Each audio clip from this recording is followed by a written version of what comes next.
নবী সাল্লাল্লাহু আলাইহি ওয়াসাল্লামের স্ত্রী আম্মা জান হাফসা রাদিয়াল্লাহু তাআলা আনহা তিনি বলেন, মুহাম্মাদুর রাসূলুল্লাহ সাল্লাল্লাহু আলাইহি ওয়াসাল্লাম কখনোই 4টা আমলকে তিনি ছাড়তেন না। সব সময় তিনি এই 4টা আমল করতেন।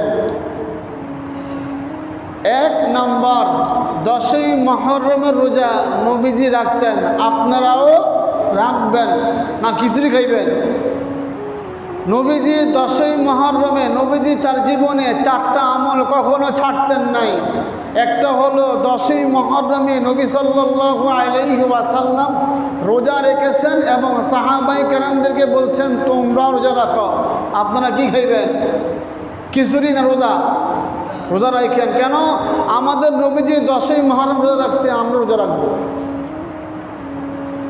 তো নবীজি 4টা আমল জীবনে কখনো ছাড়েন নাই। একটা হলো 10ই মুহররমের রোজা।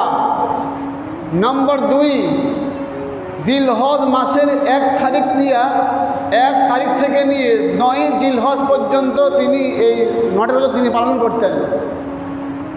নম্বর 3, প্রত্যেক মাসে তিনি 3 দিন রোজা রাখতেন, 13, 14, 15 আইয়ামে বীজ।